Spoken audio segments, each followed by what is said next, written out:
오늘도 하나님의 부르심을 따라 예배 가운데 나오신 여러분들을 진심으로 환영하고 축복합니다.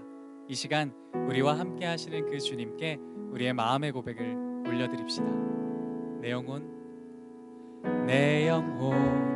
거룩한 은혜를 향하여 내 마음 완전한 하나님 향하여 이곳에서 바로 이 시간 하나님을 예배합니다. 내 영혼 거룩한 은혜를 향하여 내 마음 완전한 하나님 향하여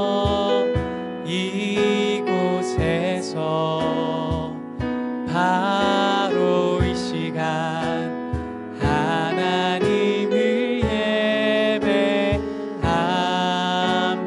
예배합니다. 이곳에서 바로 이 시간 하나님을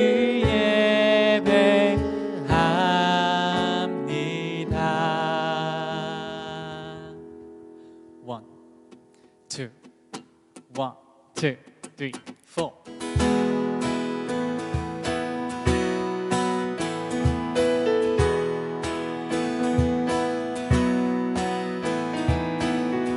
예배자 여러분, 이 시간 우리의 노래를 통해서 예수 그리스도 그분이 우리에게 행하신 일을 함께 기억합시다. 주 이름 높이며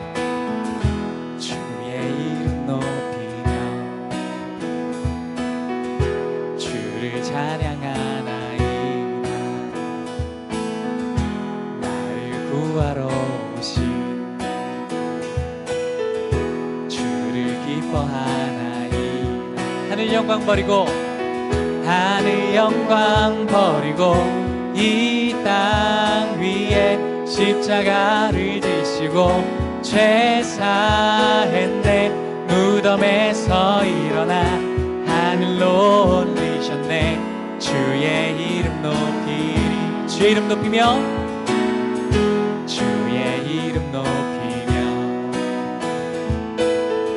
주를 찬양하나이다. 나를 구하러 오신 주를 기뻐하나이다. 하늘 영광 버리고 이 땅 위에 십자가를 지시고 죄 사했네. 무덤에서 일어나 하늘로 올리셨네. 주의 이름 높이리. 하늘 영광 버리고 이 땅 위에 십자가를 지시고 죄 사했네. 무덤에서 일어나 하늘로 올리셨네. 주의 이름 높이리.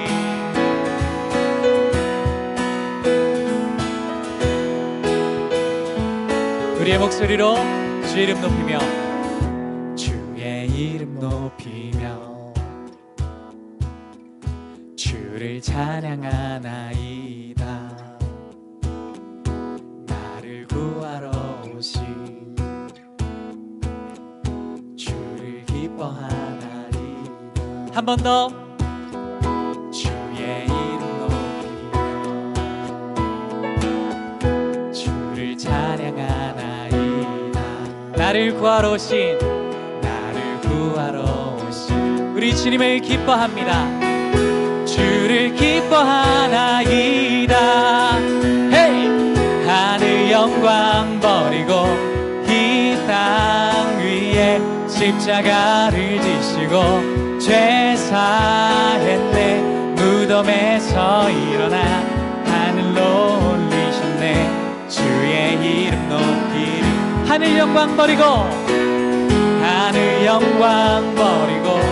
이 땅 위에 십자가를 지시고 죄 사했네.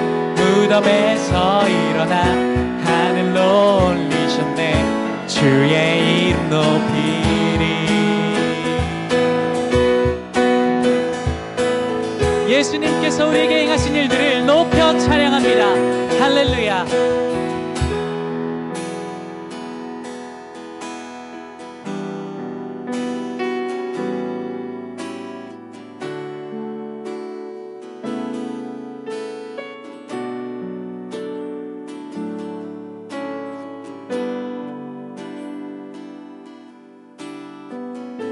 예수님 그 희생 기억할 때, 예수님 그의 희생 기억할 때 자기 몸 버려 죽으신 주, 나 항상 생명 주신 그 은혜를 마음에 새겨 봅니다. 마음에 새겨봅니다. 마음에 새겨봅니다. 주 달리신 십자가를, 주 달리신 십자가를 내가 볼 때 주님의 자비 내 마음을 겸손케 해. 주께 감사하며 내 생명 주께 드리네. 우리 처음부터 예수님 그 희생 기억할 때, 예수님 그의 희생 기억할 때 자기 몸 버려 죽으신 주, 나 항상 생명 주신 그 은혜를 마음에 새겨봅니다. 마음에 새겨봅니다. 마음에 새겨봅니다. 주 달리신 십자가를, 주 달리신 십자가를 내가 볼 때 주님의 자비 내 마음을 겸손케 해. 주께 감사하며 내 생명 주께 드리네. 한 번 더. 주 달리신 십자가를, 주 달리신 십자가를 내가 볼 때 주님의 자비 내 마음을 겸손케 해. 주께 감사하며 내 생명 주께 드리네. 넘쳐나네, 넘쳐나네, 넘쳐나네. 주를 향한 내 속에 갈망이 주님께로 날 이끌어 주소서. 주님을 더 원하니. 우리의 목소리로 넘쳐나네, 넘쳐나네, 넘쳐나네. 주를 향한 내 속에 갈망이 주님께로 날 이끌어 주소서. 주님을 더 원합니다.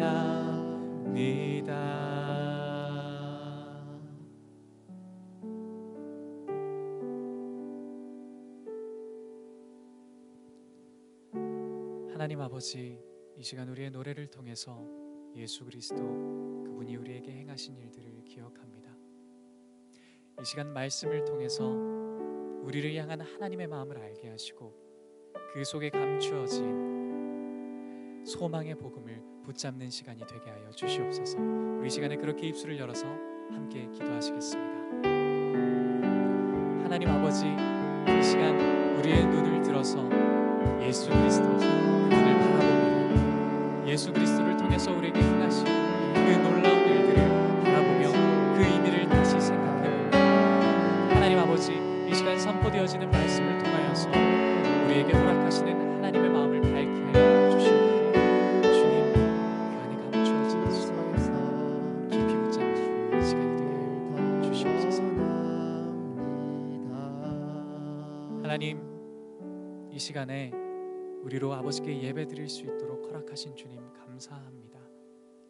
이 시간 선포되어지는 말씀을 통해서 우리를 향하신 하나님의 마음을 알게 하여 주시고 그 안에 있는 소망의 복음을 굳게 붙잡는 시간이 되게 하여 주시옵소서.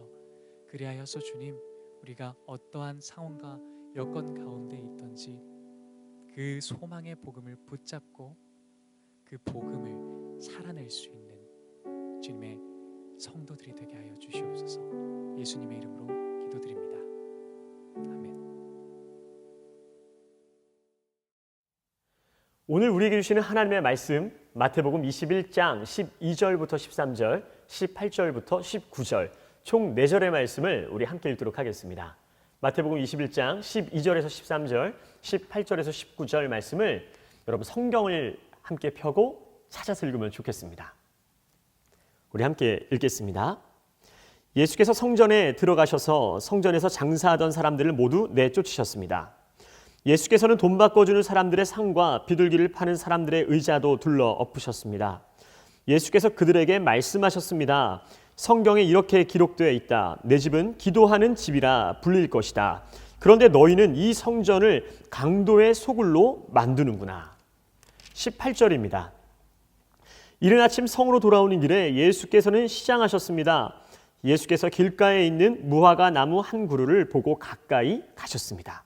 그러나 잎사귀 밖에는 아무것도 없으므로 그 나무에게 말씀하셨습니다. 다시는 내가 열매를 맺지 못할 것이다. 그러자 즉시 나무가 말라버렸습니다. 아멘. 오늘의 제목은 있어야 합니다입니다. 설교를 시작하며 먼저 저희 가정 이야기를 해볼까 하는데요. 저희 가정에는 11살, 8살, 5살 3형제가 살고 있고 저희 부부는 이 아이들을 오늘 학교라는 이름으로 홈스쿨을 하며 양육하고 있습니다. 아이들은 자유로운 일상을 보내지만 매년 부활절과 성탄절 이 두 절기는 의미 있는 시간들로 채워보내려고 노력을 하죠. 그 중에서도 고난주간 프로그램은 벌써 7년째 진행되는 프로그램입니다. 이 프로그램은 고난주간 동안 예수님의 행적을 따라가며 주님을 더욱 묵상하는 한 주의 프로그램으로 아이들은 예수님의 예루살렘 입성 이후 월요일부터 부활주일까지 놀이와 예배를 통해 주님의 발자취를 따라갑니다. 그중 첫날 월요일의 말씀이 오늘 우리가 보게 될 성전 청결에 대한 부분이죠. 저희 부부는 아이들에게 이 본문을 읽어주고 우리의 마음이 성전인 것과 우리가 살고 생활하는 이 집 역시 하나님을 예배하는 성전임을 가르쳐주며 집안 대청소를 실시합니다. 이날만큼은 아이들도 걸레를 들고 다니며 여기저기 열심히 청소를 하죠. 온 가족이 힘을 합쳐 청소를 마치면 정말 집이 얼마나 반짝반짝해지는지 모릅니다. 아이들도 자신들이 행한 일에 감탄하고 놀라워하며 얼마나 뿌듯해하는지 모르죠. 그런데 그렇게 깨끗한 집은 정확히 1시간 후면 다시 놀라울 정도로 엉망진창이 됩니다. 그래도 저희 아이들 배려해서 1시간이라고 이야기를 했지만 사실 몇십 분째 되지 않아 집이 깨끗해져 놀랐던 그 몇 배의 충격적인 현장을 마주하게 되죠. 아이들이 놀면서 꺼내오는 장난감들과 간식, 그 부스러기들로 다시 엉망이 되어버리죠. 오랜 시간 대청소한 것에 비해 더럽혀지는 것은 순식간입니다. 그 현장을 보며 오늘 말씀에서 예수님께서 하셨던 것처럼 모두 내쫓아버리고 싶은 마음이 듭니다. 오늘 본문에서는 예수님께서 안타까워하시고 아파하시는 모습과 함께 분노하시는 모습을 발견하게 되죠. 무서울 정도로 분명하고 단호하게 말씀하시는 모습이 느껴집니다. 오늘 본문을 통해 예수님께서 왜 그러한 모습을 보이셨는지, 그리고 지금 이 시대를 살아가는 크리스천인 우리에게 반드시 필요한 것 무엇이 있어야 하는지를 함께 살펴보기를 원합니다. 첫째, 예배가 있어야 합니다. 그것은 다시 말하면 예배가 없다는 것이죠. 본문 12절 말씀에 예수님께서 성전에 들어가셔서 장사하던 사람들을 모두 내쫓으시고 돈 바꿔주는 사람들의 상과 비둘기를 파는 사람들의 의자를 엎어버리셨다라고 이야기를 합니다. 성전은 지어졌고 우뚝 서 있지만 성전에서의 예배는 빈 껍데기 뿐이었던 것이죠. 통찰력이 있으신 예수 그리스도의 눈에 그것은 기도하는 집이 아닌 강도의 소굴로 보일 뿐이었습니다. 이때 당시 예배를 드리러 오는 사람들은 희생제물을 구입할 일종의 특별한 성전 화폐가 필요했고, 돈을 바꿔주는 환전상들은 성전에 찾아오는 많은 순례자들을 곳곳에서 속이고 있었습니다. 그리고 그들은 마치 돈을 뜯어내듯 부정하게 돈을 벌었습니다. 이 모든 것이 하나님을 전적으로 치욕스럽게 하는 것이죠. 하나님께로 가까이 나아갈 수 있도록 세워진 그곳이 하나님과 더 멀어지게 되는 곳이 되어버릴 줄 누가 알았겠습니까? 성전 안에 예배가 없는 것이죠. 진정한 예배가 사라지고 있는 것입니다. 여러분 예배는 왜 드리는 걸까요? 너무 뻔한 질문인가요? 그렇다면 한번 내가 왜 예배를 드리는지를 생각해 보세요. 내 마음 편안하게 하려고? 나 위로받고 힘 좀 나게 하려고? 내 기쁨과 만족을 위해? 여러분, 착각하면 안 됩니다. 예배의 대상은 내가 아니라 하나님이십니다. 나 때문에 예배를 드리는 게 예배가 아니라 하나님께 나의 최고의 것을 드리는 것이 예배입니다. 하나님께 경배하고 찬양하는 것이죠. 그 예배의 주체는 오직 하나님이십니다. 그런데 예배를 드릴 때 보면 내 마음이 중요하고 내 상태가 중요합니다. 그래서 예배를 드리며 우리는 오늘 예배 좋았어. 오늘 예배 어땠는데? 하나님이 받으시고 기뻐하셔야 하는 예배인데 내가 좋고 내가 싫고를 판단하죠. 하나님만을 위한 진짜 예배가 사라지는 것입니다. 여러분, 강도가 뭐 하는 사람인가요? 자신의 이익을 위해 타인의 것을 강제로 취하는 사람을 강도라고 합니다. 그렇게 하나님께서 받으셔야 할 예배를, 그 영광을 내가 가로채는 것입니다. 여러분, 그게 강도입니다. 그러한 사람들이 모여 있으면 그것이 강도의 소굴입니다. 자신의 이익과 유익을 위해, 자신의 만족을 위해 드리는 것은 어쩌면 온전한 예배라고 말할 수 없습니다. 지금 이 시대 교회는 예수님의 말씀처럼 어쩌면 강도의 소굴이 되어버린지도 모릅니다. 교회가 교회답지 못하고 진짜 예배가 사라지고 있는 것입니다. 그렇다면 진짜 예배는 어떻게 살아날 수 있을까요? 여러분, 먼저는 성전인 우리 자신을 구별하여 깨끗하게 살아야 합니다. 고린도전서 3장 16절과 6장 19절 말씀을 보면 우리가 하나님의 성전이라고, 우리의 몸이 하나님의 집, 거룩한 성전이라고 이야기를 하죠. 성전인 우리 자신, 우리의 마음과 생각을 깨끗하게 청소하라는 것입니다. 제대로 청소하려면 여러분, 한번 엎어야 됩니다. 그래야 버릴 것들이 보이고 확실하게 버릴 수 있습니다. 지금 버리지 못하면 절대 나중에 버리지를 못합니다. 그래서 집에 이것저것 쌓여가는 것이죠. 이것은 이래서 못 버리고 저것은 저래서 못 버리고. 여러분, 그렇다면 정말 좋은 것만 쌓여갈까요? 아닙니다. 필요 없는 것도, 버려야 할 것도 쌓여가는 것입니다. 그렇게 뭐가 많으면 정신이 없고 필요한 것을 제때 찾지를 못하죠. 아주 단순한 예로 성경책 주위에 정리되지 않은 수많은 것들, 수많은 책들이 너저분하게 널려 있다고 생각해 보십시오. 당연히 성경을 찾는 것이 어렵습니다. 내 마음의 집을 청소하지 않으면 주님이 필요할 때 바로 찾기가 어렵습니다. 나를 청소해야 합니다. 내 안에 있는 더러운 유혹과 제약의 찌꺼기를 버려야 합니다. 여러분, 지금 아무리 달콤한 음식을 잔뜩 쌓아 놓아도 그것들은 언젠가 다 음식물 쓰레기가 될 뿐입니다. 세상의 유혹, 세상에 죄악된 모든 것, 헛된 욕심과 세속적인 것들, 그것들 모두 쓰레기가 될 것입니다. 그것이 우리의 예배를 갉아먹고 우리 안에 진짜 예배를 사라지게 합니다. 사랑하는 여러분, 여러분의 마음을 청소하기를 바랍니다. 여러분 자신을 깨끗하게 씻어내기를 바랍니다. 자, 또한 진짜 예배는 어떻게 살아날 수 있을까? 성전인 우리를 지으신 하나님을 따라 살아야 합니다. 우리는 하나님답게 그분의 형상대로 지어진 존재입니다. 그런 우리가 하나님을 쫓아 살아가고 함께하면 더욱 하나님을 닮아가게 되는 것이죠. 이처럼 하나님을 닮아가는 삶이야말로 이 땅에서 우리가 살아가야 할 목적이며 또한 축복된 삶의 모습이죠. 하지만 반대로 하나님과 멀어지면 멀어질수록 우리 안에 하나님의 모습이 점점 사라집니다. 그렇게 하나님을 잃어가게 됩니다. 우리의 영혼이 죽어가게 되는 것이죠. 자, 그렇다면 여러분, 어떻게 해야 우리의 영혼이 살아나고 다시 하나님을 닮아갈 수 있을까? 단순하게 생각하면 됩니다. 다시 하나님께로 돌아가야 합니다. 유턴하면 됩니다. 계속 내 욕심 따라 유혹 따라 살아가던 길에 유턴을 해서 주께로 돌아가는 것이죠. 늦었다 생각하는 그때가 기회입니다. 여러분, 지금이 기회입니다.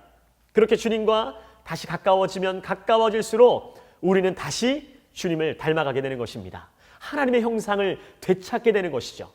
그리고 하나님께 돌아감으로 인해 우리는 이전에 지었던 죄를 회개하고 죄의 습관에서 벗어나 회복되어 정말로 그렇게 우리를 회복시키신 주님께 영광을 올려드리게 되는 것입니다.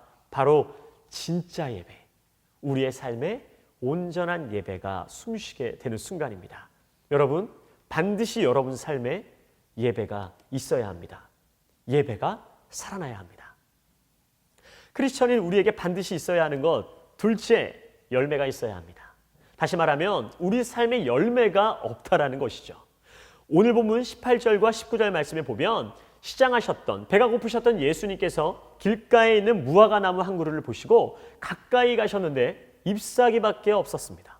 그 나무에게 다시는 열매를 맺지 못할 것이라고 말씀하시면 나무가 말라 버렸다 이야기를 하고 있습니다. 여러분, 베다니에서 주무시고 이튿날 이른 아침 성으로 들어오시던 예수님은 무화과 나무에서 열매를 찾으셨죠. 이때 당시 무화과 나무 열매는 가난한 자의 양식이라고 불릴 정도로 배고픈 사람에게 배를 채워주는 그렇게 사용된 열매죠. 그런데 특이한 건 꽃이 잘 보이지 않는다는 것이죠.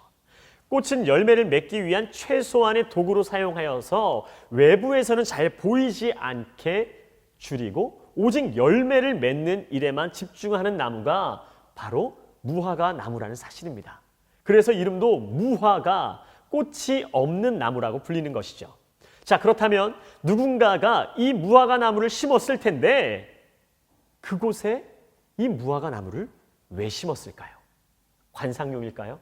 그러기에는 꽃이 너무 작아서 초라해 보이기까지 합니다. 누군가가 그곳에 그 무화과 나무를 심은 목적이 있을 텐데 그것은 바로 열매를 맺기 위해서인 것이죠. 자, 여러분, 그렇다면 무화과 나무는 배고픈 사람에게 열매를 제공하기 위해 지음을 받았다면 여러분은 왜 지음을 받았을까요? 여러분이 지음받은 목적이 무엇일까요? 우리를 관상용, 장식용으로 화려하게 꽃으로 만드셔서 보고 즐기시기 위함일까요? 아닐 거예요. 그럼 우리를 이렇게 만드시지 않으셨겠죠. 하나님께서는 절대로 우리를 관상용, 애완용으로 만들지 않으셨어요. 어떻게 할 수 있을까? 하나님이 우리에게 자유의지를 주셨다는 것이 바로 그 증거입니다. 자, 그러한 자유의지를 가지고 우리가 어떻게 살기를 원하시는 걸까요?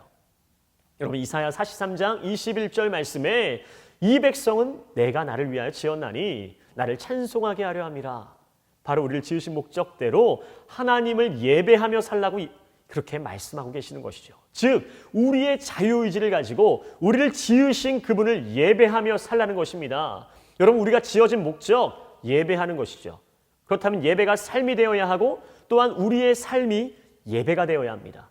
삶이 예배가 된다는 것은 우리가 공부하는 것, 우리가 일하는 것, 우리가 살아가는 삶의 모든 영역에서 하나님을 예배할 수 있어야 하는 것이죠. 조금 더 쉽게 이야기할까요? 더욱 쉽게 얘기하면 우리의 삶을 통해 하나님께 영광을 올려드리는 것입니다. 이것이 우리를 지으신 목적이며 또한 그렇게 살아갈 때의 열매가 맺어진다는 것입니다. 여러분, 열매는 내가 맺는 것이 아니라 하나님께서 맺게 하시는 것입니다. 이처럼 하나님께서 지으신 목적대로 살아가는 사람이야말로 어떻게? 진정한 열매를 맺게 되는 것입니다. 요한복음 15장 1절과 2절 말씀을 보면 나는 참 포도나무요 내 아버지는 농부이시다. 내게 붙어 있으면서도 열매를 맺지 못하는 가지는 아버지께서 다 자르실 것이요 열매를 맺는 가지는 더 많은 열매를 맺도록 깨끗하게 손질하신다. 여러분, 왜 다 자르신다고 하신 걸까요? 목적대로 살지를 못하기 때문입니다. 15장 8절에도 너희가 열매를 많이 맺으면 내 제자가 되고 이것으로 아버지께서 영광을 받으실 것이다. 목적대로 사는 인생을 하나님께서 기뻐 영광을 받으신다는 것입니다. 여러분, 그것이 열매 맺는 삶입니다. 자신을 드러내는 삶이 아니라 자신의 모습을 인정받기 위해 어떻게든 겉만 화려하게 보이는 삶이 아니라 하나님께 영광 올려드리며 열매 맺는 삶이야말로 진정한 가치 있는 삶이라는 것이죠. 물론 화려하게 꽃피워 자신의 인생을 즐기기 원하는 사람도 있을 겁니다. 그것이 열매 맺는 삶이라고 생각할 수 있죠. 하지만 그러한 사람은 진정한 기쁨을 모르기 때문에 하는 이야기입니다. 먼저는 지음받은 목적대로 살 때의 진정한 기쁨과 진정한 자유를 누릴 수 있습니다. 그리고 하나님이 지으신 목적대로 살아가는 사람이야말로 더 많은 열매를 맺도록 깨끗하게 손질받고 하나님의 때에 온전한 열매를 맺게 될 수 있다는 사실입니다.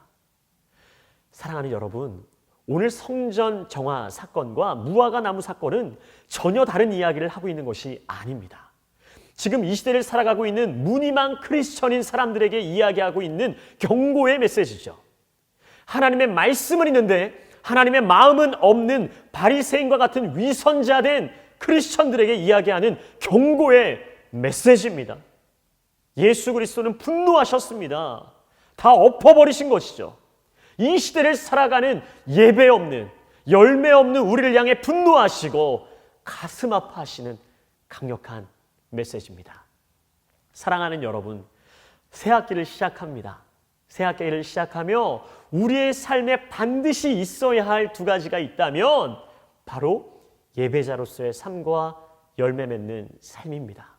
성전인 우리 자신을 구별하여 깨끗하게 살아갈 때에, 그리고 우리를 지으신 목적대로 하나님께 영광을 올려드리며 우리의 삶의 구석구석 그 전 영역 예배자로 하나님께 영광을 올려드리며 공부를 할 때도 하나님께 영광을 올려드리고 우리가 어떠한 일을 할 때도 하나님을 생각하며 예배하는 마음으로 영광 올려드리며 살아갈 때에 우리 안에 반드시 예배가 살아나고 열매를 맺게 될 것입니다. 없어도 될 것에 목숨 걸며 사는 인생이 아니라 반드시 있어야 할 것에 목숨 걸며 살아가는 여러분의 인생이 되기를 주님의 이름으로 축복합니다. 새 학기를 시작하는 여러분을 응원합니다. 함께 기도하겠습니다. 사랑하는 주님, 감사합니다. 오늘 이 두 가지 사건을 통해서 우리에게 말씀하시는 놀라우신 하나님의 음성을 듣습니다.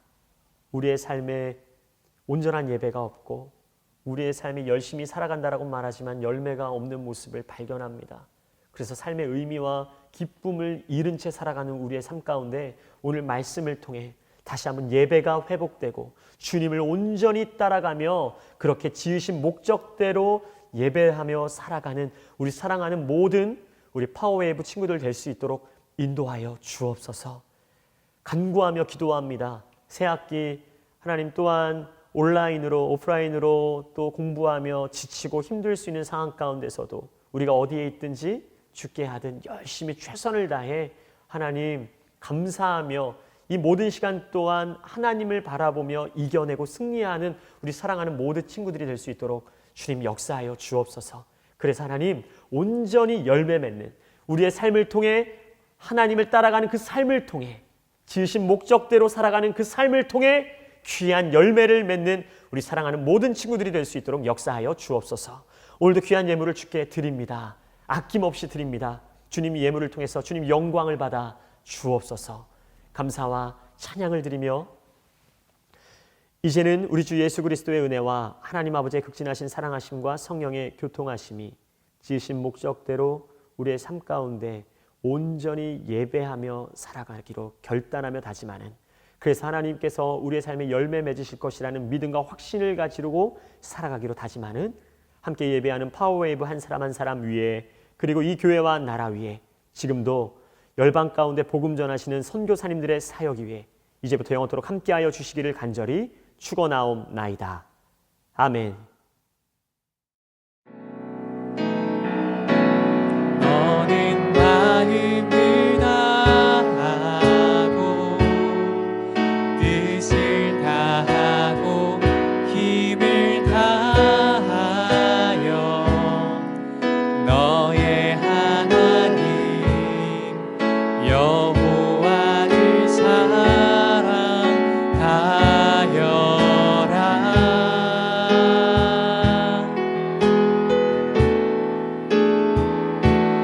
너는 마음을 다하고 뜻을 다하고 힘을 다하여 너의 하나님 여호와를 사랑하여라.